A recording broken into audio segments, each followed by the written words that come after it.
प्रणाम नमस्कार। हमें देवेंद्र आपको अवगत करा दें, मध्य प्रदेश निवाड़ी चुनाव का सर्वे करत करत ऐसे गांव में आ गए जौन गांव का नाम है रामनगर मथुरापुरा।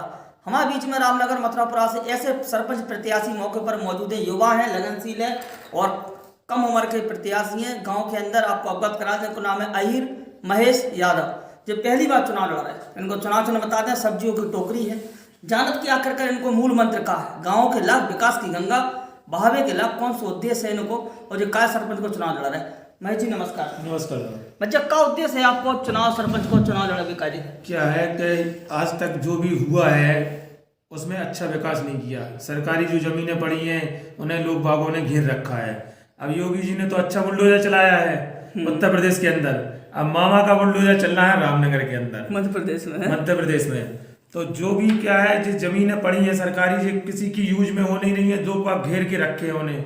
एक गांव में कोई ऐसा स्टेडियम या कुछ बनता जो इसमें बच्चों को खेलने के लिए, युवाओं को वर्जिश करने के लिए और उनकी हेल्थ का, स्वास्थ्य को मतलब स्वस्थ रखने के लिए, ये सब चीज़ें अगर होती ना यहाँ पे, तो आदमियों को काय को परेशान होना पड़ता है। शहर जा रहा है लोग बाग जिमों में, जब अपने ही गाँव में सब कुछ होगा तो काय को लिए बाहर जाना पड़ेगा लोग बागों को।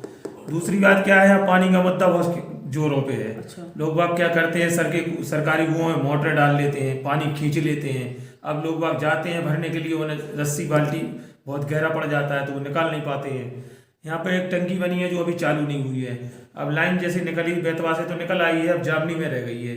तो वो जैसी लाइन निकलती है पानी की तो यहाँ पानी का भरमार हो जाएगा। हर तरफ से पानी का भरमार हो जाएगा। अच्छा, मथुरापुरा और जो रामनगर में कितने की वोटिंग पड़ा था आपकी? रामनगर मथुरापुरा में 1300 कुछ की वोटिंग है। 1300 की? हाँ। बच्चा एक सवाल हो रहा है, गांव के अंदर वोटिंग का पड़ा, दोहरा पड़ा का जातिवाद देखत लोग, बच्चा फला जाति को जानते, देखो गांव फर्क तो पड़ा चाहिए। गांव में क्या होता है, गांव तो एक परिवार है और सामाजिक में जातिवाद यहाँ कुछ नहीं होता है। हमारे यहाँ जो मुद्दे होते हैं केवल विकास के मुद्दे होते हैं कि किसने क्या करके दिखाया है, अभी तक कौन सा सरपंच कितने काम किए हैं और कैसे अच्छे काम किए हैं या बुरे काम किए हैं, उस पर डिपेंड करता है।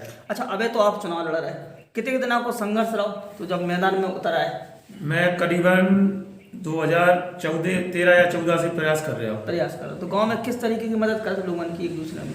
जितनी भी कन्याओं की शादी होती है मैं 1100 का टीका और 2100 का टीका हर बच्ची को भेजता हूँ। अभी भी? आज भी 1100 रुपया। हाँ। गाँव में बारात आएगी तो वह टीका करना है आपको? टीका मेरा जाता है। मैं यहाँ की जितनी कन्या है सबका मामा हूँ। क्या बात है यार। मैं सब जितनी कन्याएं हैं, चाहे गरीब हो चाहे लखपति हो, सबको एक समान देखता हूँ और सबको 1100 का टीका भेजता हूँ।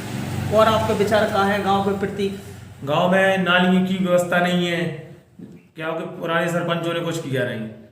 अगर कुछ किया होता विकास तो आज मुझे क्यों चुनाव लड़ना पड़ता? सही बात, बिल्कुल सत्य बात है। नालियों से बहुत परेशान है आदमी, आए दिन लड़ाई होती है गांव में, वो उसका पानी इसके दरवाजे निकल गया, उसका उसके दरवाजे निकल गया।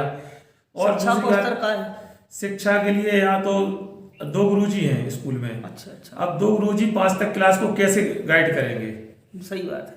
आज तक कोई सरपंच ऐसा प्रयास नहीं किया कि मास्टरों की व्यवस्था करें, बच्चों को अच्छी शिक्षा दें और बच्चों के स्कूल का देखभाल करें। जैसे उसमें खाना बनता है स्कूल में, मिडिल स्कूलों में जो खाना बनता है उसकी भी कभी देख रेख नहीं की जाती है। कब क्या बना रहे हैं, क्या खिला रहे हैं, कोई वो नहीं। अगर कोई जैसे अभी कंट्रोल है यहाँ पे, तो कंट्रोल ऐसी है कि जो प्रत्याशी है वही कंट्रोल बांट रहा है। और क्या, यहाँ तो सब राम राज्य चल रहा है। जहाँ विरोध नहीं है वहाँ विकास नहीं है।